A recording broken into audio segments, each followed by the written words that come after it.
Continuamos aquí a las 4:29 minutos aquí en Rumbo de la Tarde y en todo el país. Tal como habíamos dicho, contamos con la presencia de Ramfi Domínguez Trujillo, que, bueno, todo el mundo se queda con Ramfi Trujillo, pero es Domínguez Trujillo, que es el candidato presidencial del Partido Nacional Voluntad Ciudadana, tal como me corregía Andrés ahorita.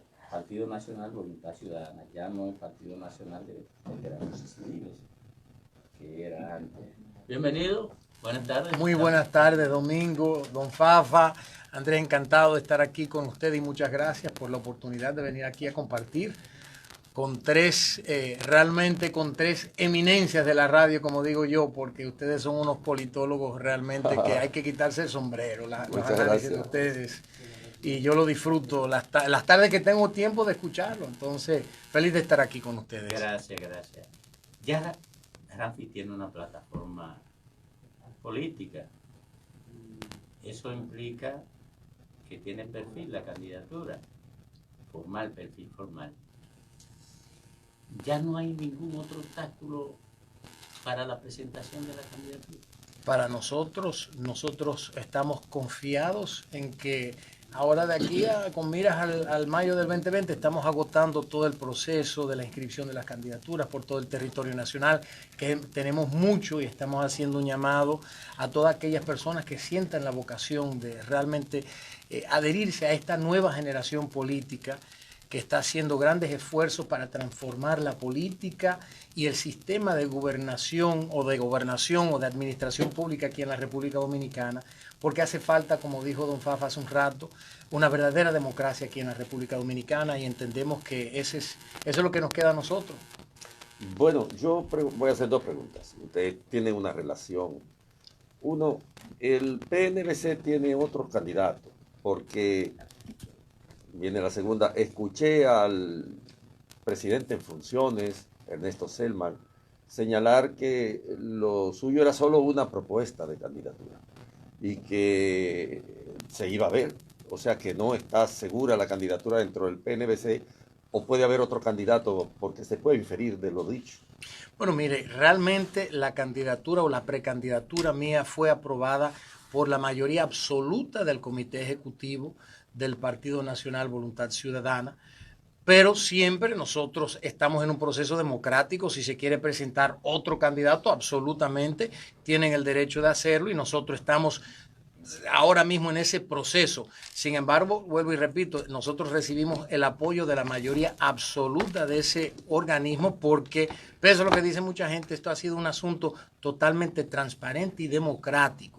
Pero vuelvo y le digo, la asamblea del partido va a ser en un par de semanas. ¿A qué atribuye usted las declaraciones de Ernesto Selman, que además en este momento algo así como presidente en funciones? No sé. Sí, él asumió la presidencia en funciones del partido luego del último proceso de la asamblea, y cada cual tiene su derecho de expresarse, pero nosotros hemos avalado todo lo que hemos hecho con el sustento de apoyo por medio de documentaciones y ese tipo de cosas, firmado por la mayoría absoluta del partido, pero cada cual, yo respeto el derecho que tiene cada cual de expresarse, de modo que no me voy a oponer a eso. ¿Tú no tienes ya obstáculos formales para presentarte como candidato? Para nada, para nada. Entonces, tu problema fundamental aquí estriba por la asociación de tu nombre con un pasado de repugnable del país. Yo no transfiero a la descendencia la responsabilidad de sus progenitores, porque cada quien es responsable de su época. Yo conocí a tu madre y a tu padre, y tú eras piropo amoroso. Entonces, tú no puedes ser el cargador del fardo que tú heredas, pero tú no puedes despreciar el hecho de que en la cultura dominicana hay una visión. Nosotros estamos diciendo que parte de los problemas de hoy tiene que ser, son consecuencias de que aquí no se hizo una evaluación a la raíz de la muerte de Trujillo, de los modelos del jefe que se quedaban inventados como referencia y como guía. Que esa idea del Estado es un factor para aprovecharlo, que el que gobierna y no lo aprovecha es un pendejo, que generalizó la idea de que el mejor negocio es la política, que la política tiene que estar al servicio del mercado. Todas esas cosas fueron fortalecidas durante la era de Trujillo. Entonces, cuando aparece tu nombre, aparecen para dos cosas. Para los que enfrentaron al jefe o para los que sin conocerlo han dicho, aquí lo que se falta es un Trujillo y ya llegó Ramón. ¿Cómo te sientes con esa situación? Mira, lo primero, don Fafa, es que yo siempre he dicho, justamente en consonancia con lo que usted acaba de decir, hay que desmontar el modelo de institucionalidad gubernamental que nosotros heredamos del 1930. Eso hay que cambiarlo. Ese modelo le sirvió a la dictadura y yo siempre lo he dicho. Y soy el único candidato incluso que está diciendo hay que transformar el sistema. No podemos seguirnos valiendo de un sistema ya arcaico. Nosotros tenemos que descentralizar el gobierno, poner el poder en manos del pueblo realmente. Ese poder omnímodo que le damos a la primera magistratura, al presidente, al ejecutivo, no debe ser, porque eso es propio de la dictadura de Trujillo. Yo siempre lo he dicho y ese es fundamento de nuestro programa de gobierno. Entonces, yo lo que vengo es aquí con un modelo enteramente diferente. ¿Por qué? Porque yo me formé educacional, intelectual y políticamente en los Estados Unidos, la cuna de la democracia. Entonces yo desde afuera veía y decía, pero ¿por qué nosotros no hacemos las cosas así? Cosas que para mí son axiomáticas, aquí se hacen completamente diferentes. Entonces, absolutamente yo estoy de acuerdo, pero mi discurso, mi forma de enarbolar los principios de nuestro proyecto político, de nuestro programa de gobierno, son completamente distanciados de la dictadura de Trujillo. Y yo siempre he sido objetivo, he resaltado las luces y también he reconocido los vicios de la dictadura. Entonces, la gente han visto en mí una coherencia tal que es incuestionable, que yo no soy Trujillo. Yo soy Domínguez, y siempre he dicho, yo soy Domínguez Trujillo modelo 2019 mejorado, democrático, tolerante. Señores, a ningún candidato lo han sometido al escrutinio que a mí me han sometido.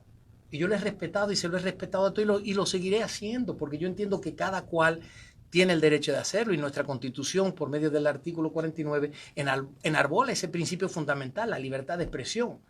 Pero asimismo también tienen que respetar el derecho de nosotros. Y yo soy sensible al dolor de quienes padecieron el régimen y siempre lo he sido. Y esa coherencia, esa forma de yo manejar lo que yo entiendo tengo que manejar, porque yo no le puedo hacer caso a las cosas. Yo no estoy en historia, yo estoy en política de nuestra actualidad, porque yo digo que yo soy parte de la nueva generación política de la República Dominicana. Yo soy el presente y el futuro del país, ni el pasado ni el muy pasado histórico de la República Dominicana. Y la gente ha captado ese mensaje y ven la sinceridad de mi discurso. Pueden ver desde el primer día hasta el día de hoy lo que yo he dicho, y yo no he variado un solo punto, porque yo soy coherente. Yo no soy un político tradicional que viene con un discurso para venderle a la gente. Yo hablo con el corazón. Sí, pero con el corazón la política tiene que imperar la racionalidad. Si tú te pides a la gente, haznos un resumen de lo que tú crees que debe ser el plan tuyo de gobierno. Disculpe, don Fafa, perdón. La gente aquí cree que el problema de la política es la competencia de las personas. Ah, sí, sí. Y yo he dicho ya que el líder no es el candidato. El líder es el compromiso, lo que tú portas. Correcto. Este no es el pueblo ignorante de hace 7 años. Absolutamente. Aquí la gente piensa ahora y tiene un acceso a la información de saber lo que pasa en el mundo y lo que se opina sobre lo que pasa. Totalmente de acuerdo. Entonces, eso va a cambiar el hecho. No es un problema de la competencia de la persona y de los compromisos. De acuerdo. ¿Cuál sería el núcleo básico tuyo para una gestión que tú encabeces de gobierno? Mira, lo primero es democracia. Nosotros tenemos que fundamentalmente transformar la forma de hacer el ejercicio o de realizar el ejercicio de gobierno aquí. Tenemos que descentralizar el gobierno y yo siempre he dicho, nosotros tenemos que asegurar la separación de los poderes del Estado. No es posible que en un marco democrático el presidente de la Cámara de Cuentas sea designado por el Poder Ejecutivo con la anuencia de un Congreso que se compra con un maletín en el cuarto, para que estemos claros. Aquí ese tiene que ser un cargo sometido al escrutinio público donde el pueblo puede elegir quién es que va realmente a ser el veedor en contra de la corrupción. Ese es uno de los pasos. Nosotros tenemos que, yo entiendo, transformar el sistema en un sistema federalista, donde ya no todos los fondos se manejen por el gobierno, sino que cada provincia pueda manejar sus propios recursos y sean las provincias que aporten al gobierno central. Porque en esa misma medida vamos a reducir los niveles de corrupción que hoy consumen una cuarta parte de nuestro presupuesto, es decir, un 5 o 6% del Producto Interno Bruto, conforme a lo que dice Transparency International. Hay que haber un reajuste salarial a todos los niveles. No es posible que con una canasta básica de 32,000 pesos, un policía esté ganando 8,000, un profesor 15, 16,000 pesos, con un aumento que no acaba de llegar, con médicos ganando una miseria también. Hay que imponer el orden y el cumplimiento de las leyes con un sistema de justicia donde los jueces sean elegidos por los moradores de las provincias, porque no podemos ir permitiendo que los jueces sean comprados, que la justicia completa está a la merced de quien más dinero tenga. Eso es imposible. Nosotros tenemos que cerrar la frontera, imponer una política migratoria donde las leyes se cumplan, donde aquí simple y sencillamente no sean sugerencias a la ciudadanía, sino que las leyes sean realmente fundamento de la cotidianidad en la República Dominicana. Nosotros tenemos que poner un cese, un paro al endeudamiento que hoy nos ha dejado un compromiso de 23.5% de nuestro presupuesto fiscal. ¿Cómo? Refinanciando la deuda pública con una moratoria de 5 o 6 años para tomar esos recursos e invertirlo en el campo, en la agricultura. Hoy estamos utilizando 16% de las tierras hábiles para cosechar. Tenemos que llevar eso al 100%. ¿Cómo? Utilizando esos recursos, pero para eso hay que erradicar la corrupción. Y para erradicar la corrupción hay que tener una disposición firme de decir no más. Nosotros no podemos seguir con esa tolerancia a este ejercicio de malversar fondos del Estado sin ningún tipo de consecuencia. Hay que demostrarle a la gente que el liderazgo se gana sustentando su política sobre la base del pueblo y cumpliendo con el pueblo y con políticas que vayan en aras de resolver el problema para todos los dominicanos. Que el ejercicio de la política es para servir al pueblo y no servirse de ella. Nosotros tenemos un programa de gobierno en economía, en educación, vamos a incrementar la inversión de 4 a un 8% porque el país está en unas condiciones que da vergüenza. Nosotros no invertimos en cultura, no invertimos en deporte. Nosotros no, el cuerpo docente tenemos 20% que no tiene título pedagógico. Nosotros, si queremos asegurar el futuro del país, tenemos que crear los estamentos para que eso sea posible. A propósito de corrupción, durante los 30 años del gobierno de Trujillo, pudimos ver la concentración de la corrupción en el presidente de la República. En alguna medida, la concentración de la corrupción en el presidente de la República, probablemente por eso la gente no tiene una idea clara del nivel de corrupción de ese ejercicio gubernamental de 30 años, porque estuvo muy concentrada en el presidente de la República. Y probablemente lo que tenemos a posteriori, durante los últimos 58 años, no es más que una réplica fragmentada de la concentración de la corrupción como una actividad institucional. ¿Impugna Ramfi Trujillo esa corrupción de esos 30 años? ¿La condena? Es que yo condeno todo lo mal hecho de todos los gobiernos, pero claro, óigame, es que nosotros no podemos decir, nosotros vamos a señalar la corrupción. Señores, aquí ha existido corrupción desde el comienzo, desde la fundación del país en el 1844, desde que nosotros logramos forjar nuestra independencia, y absolutamente, y siempre he sido claro en decir que nosotros tenemos que corregir los vestigios de la dictadura que están vivitos y coleando en el ejercicio de la administración pública de hoy. ¿Cómo no? Ahora, lo que nosotros no podemos vivir enquistados en el pasado, porque vuelvo y digo, señores, yo no viví ese pasado. Yo nunca he apoyado, y reto a cualquiera que busque en qué momento yo he apoyado los vicios, lo mal hecho, los crímenes, lo que le quiera llamar de la dictadura. En ningún momento lo he hecho. Pero nosotros no podemos vivir en eso, señores. Nosotros tenemos un país que se está callando de pedazos. ¿Perdón? ¿Se avergüenza Ramfi Trujillo de ese gobierno de su abuelo? ¿Cómo me voy a avergonzar si yo no lo viví? Lo que a mí me avergüenza es lo que estamos viviendo hoy. Nosotros, porque eso lo estoy viviendo en carne propia, cuando yo viajo al campo y veo que la gente se está muriendo del hambre, de la insalubridad, y que aquí los funcionarios públicos no tienen ningún tipo de reparo en robarle sin merced al pueblo hambriento. Claro, eso sí, porque eso yo lo viví. Ahora, una cosa es, porque eso es un sentimiento activo. ¿Cómo uno va a repudiar algo que no ha vivido, algo que no está latente en la sociedad. Yo lo que estoy viviendo, lo que estoy viendo aquí es lo que me da pena, lo que me da grima. Y ese es el problema que nosotros tenemos que resolver en el hoy. Pero, el pasado, en algún momento, como dijo Herodes, nosotros veremos que el tiempo levanta el polvo de la historia para colocarlo en su justo lugar. pero Eso es historia. la historia continuará también en el tiempo y en el espacio. Incluso es una consecuencia, el presente, es una consecuencia dialéctica del pasado. Totalmente. Por ejemplo, el trujillismo dejó el país con una escolaridad de un segundo grado de primaria. El 67% de la población no sobrepasaba el segundo grado de primaria. Un nivel de concentración, por ejemplo, de la cartera de empleo que significaba el 87% de la fuerza productiva del país. Aquí apenas algunos nichos productivos existían, como por ejemplo el Central Romana o la tradición de los Piccini, alguna referencia al comercio normal de los Barletta. La concentración era absolutamente total. Pero además a eso hay que sumarle la atmósfera de miedo, de terror, lo que significaba en términos prácticos vivir en la era de Trujillo. Yo ahorita hablaba de la polarización entre la vida y la palabra, por ejemplo, refiriéndome a la cerrazón que ordenó, y se puede decir así, el Procurador General de la República del programa de Marino Zapete. ¿Por qué? Porque yo viví también los últimos años de la era de Trujillo y uno no tenía ninguna explicación de las cosas que ocurrían en los términos en que un niño indaga la realidad, la cuestiona, le pregunta cosas, porque la vida y la palabra eran cosas distintas.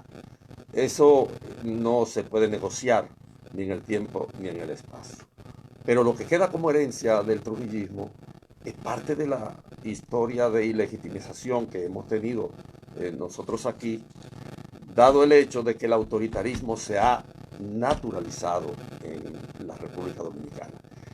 Y si tú vas de Santana, Báez, pasa a Lilis, podríamos pasar por muchos otros intentos de expresión autoritaria del poder, y luego llega Trujillo, te das cuenta que el papel de Trujillo en los términos de lo que son los males que estamos viviendo ahora es fundamental, porque los 31 años del trujillismo legitimaron el despotismo, legitimaron la corrupción, legitimaron la persecución, legitimaron el crimen, y de todo eso es que no se te ha visto a ti, digamos, compadecerte, o decir que aunque tu nombre lo invoque, tú rechazas todas esas realidades derivadas de una época nefasta para la historia, y que lo que estamos viviendo no está desconectado del trujillismo. Aquí la herencia del trujillismo se reprodujo comenzando por el artífice fundamental del trujillismo que fue Balaguer. ¿Por qué Balaguer es Balaguer? ¿Por qué es Balaguer? Porque Balaguer administró todas las transiciones del proceso político que se dio en el estado, digamos, supernumerario más extraordinario del continente americano. Hay un libro del doctor Alperin Dongui sobre el estudio de las dictaduras.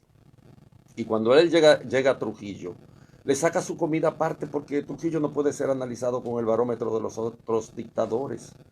Lo de Trujillo fue un nivel de concentración de las posibilidades del desarrollo capitalista en este país que sustituyó a los capitalistas de manera natural.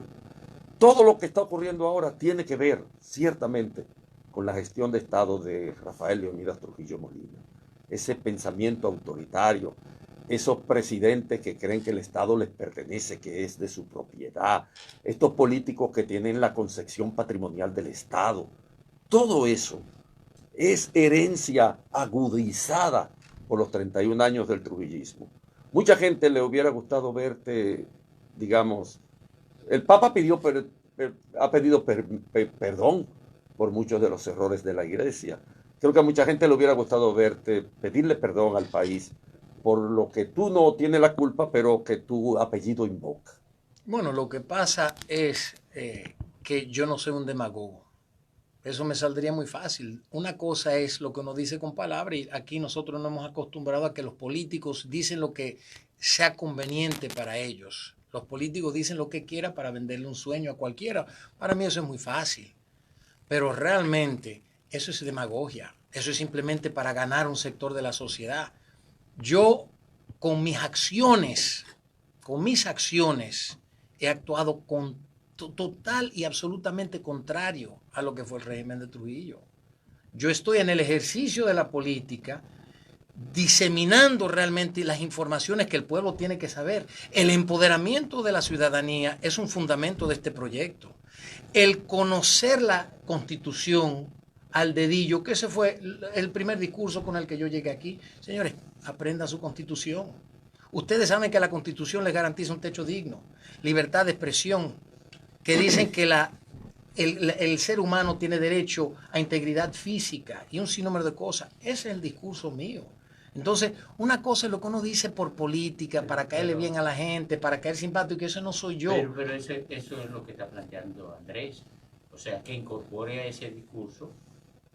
Perdón, porque el discurso, a final de cuentas... No, pero que yo no soy... No, pero ahí estoy yo en contravención con esa idea. ¿Por qué? Porque yo no uso discurso. Sí. Yo hablo con el corazón, entonces yo no voy a complacer a un sector de la sociedad haciendo algo que es una herramienta política. Yo diría que más vale no las palabras, sino las acciones. Pero es lo mismo que se hace con la corrupción, se condena con un discurso. Porque el discurso, bueno, eso es viejo, es bíblico. La boca habla de la abundancia del alma. Entonces, el discurso es construir cultura, es construir conciencia. Impugnar lo malo, impugnar la corrupción, no es dejar de ser corrupto. Porque Fafa Andrés no es un corrupto, pero él impugna la corrupción con el discurso. Fafa no es un corrupto, él impugna la corrupción con el discurso. Entonces, podemos impugnar el accionar malo desde el Estado. Pero es que impugnar es una cosa, Domingo. Yo no soy un corrupto. Ahora, yo impugno la conducta del PLD. Yo soy miembro del Comité Central del PLD. Yo impugno la conducta mala del PLD. Y yo creo, yo como PLDista, lo he dicho 1000 veces, yo le pido perdón al país por lo que están haciendo mal los PLDistas, porque yo contribuí a construir. Ahora sí, ahora sí. Contribuí a construir el PLD. Contribuí a construir el PLD. Estoy vinculado al PLD. Yo tengo un vínculo. Ahora, yo también soy responsable. Tengo un vínculo de sangre con Zuleika Rodríguez y con Domingo Páez. Un vínculo de sangre. Si ellos actuaron mal, yo debo decirle a la sociedad, ellos actuaron mal como un acto de suprema honestidad. Ellos actuaron mal y yo me arrepiento de ese accionar de ellos como un acto de suprema honestidad. Porque lo demás es, en mi opinión, esconder mi sentimiento, esconderlo o esconder que no, me parece que no es un acto de honestidad, esconder mi criterio. No. Es el latrocinio de 30 años de muerte, de corrupción. Yo lo impugno, aunque lo haga mi abuelo, y lo condeno. Esa es la expresión más alta de honestidad. No, pero eso no es lo que está diciendo Andrés, porque yo he censurado los vicios de la dictadura de Trujillo. Me he cansado de hacerlo, Domingo. Eso es una cosa. Otra cosa es pedir perdón por algo que yo no tuve nada que ver en eso. Si yo hubiese sido parte del PLD, anduviera la ciudad en rodillas. ¿Usted reniega en rodillas? ¿Reniega de su vínculo familiar? Señores, es que yo no... ¿Quién escogió mi familia? Fui yo que nací, dije yo... Señores, Papá Dios me impuso a mí mi familia. Y Trujillo no solo uno, es una familia súper vasta, igual que los Domínguez, igual que Santiago Rodríguez, tío Chago, uno de los grandes libertadores, tío de mi papá también. Entonces, nosotros tenemos una familia amplísima. Entonces, me voy yo a poner... ¿Sabe cuántas cosas mal hechas hay en mi familia también? Claro, entonces, yo no puedo pasarme, imagínense, pasándome la vida pidiendo perdón por lo mal hecho de nuestro pasado. No, censurarlo y decir, mira, señores, es el pasado. Ahora yo estoy aquí y tengo una gran oportunidad de reivindicar el accionar en la República Dominicana y decir, yo me siento enteramente dominicano, orgulloso de mi país y vengo a luchar. Usted sabe que una de las razones por las que usted genera cierto nivel de atención y adhesión es por el apellido, porque la gente está frustrada con el desorden, que es la otra cara del orden. El desorden es la otra cara del orden. Y entonces, sin conocer lo que ocurrió con Padre Trujillo, solamente se abrazan a ese tema, al orden y la seguridad que genera el régimen y se refugia a eso. ¿Usted tiene temor de perder eso si condena aquello? Para nada, Para nada. absolutamente Bueno. nada, porque yo lo he condenado siempre, Domingo. Y vuelvo y te digo, es que no podemos hablar, estamos hablando de una situación, una Vámonos a crisis las en el primarias. país. Las Exacto, primarias. perfecto, ahora sí me gustó. Vámonos a la primaria brevemente. Brevemente. Hay primarias que se están desarrollando y van a desembocar el domingo en algo que, bueno, uno no prevé, no sabemos qué va a ocurrir. ¿Qué juicio te merece a ti unas primarias que además le cuestan al país 2.416 millones de pesos? Una paja de coco. Mire, yo me reí, pero me reí de pena cuando yo vi las cifras de lo que supuestamente habían gastado los candidatos en la campaña.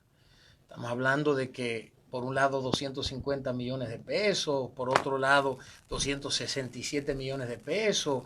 En el PLD, claro, en el otro, en el PRM, estaban hablando de una cifra un poco más módica, 2 millones, 3 millones, una cosa así. Y yo decía, señores, yo sé lo que cuesta la política. Yo sé lo que cuesta la política. Coger un candidato de cero y llevarlo donde está Gonzalo Castillo ahora, compitiendo con una persona que tiene 3 periodos en el poder, eso no se hace con 250 millones de pesos. Yo estuve en Nueva York descargando una aplicación cuando me invitaron al desfile de New Jersey y descargué una aplicación y me salió Gonzalo en Nueva York. Estamos hablando un gasto excesivo, burdo, que es vergonzoso para el país. Entonces, ahora le voy a decir otra cosa. Hoy por hoy estamos jugando, estamos viendo un juego de dos titanes de la política, pero que se están jugando a realmente una situación de calamidad en el país. Porque lo del domingo hay que verlo con mucha cautela. Yo sé que van a cuartelar los guardias, un sinnúmero de cosas, señores, pero ahí se están jugando el poder y la sobrevivencia de cada uno de los candidatos. Es un asunto de vida o muerte, porque saben que gana uno, el otro lo va a pisotear. Y si gana y eso es terrible lo que estamos viendo el domingo. Hay que preocuparse y hay que pedirle mucho a Dios que interceda el domingo en esas elecciones. Muchísimas gracias, Ramfi. Ya llegamos al final. Gracias por acompañarnos en esta conversación. Gracias a ustedes. El rumbo de la tarde y nos vamos hasta mañana. Gracias.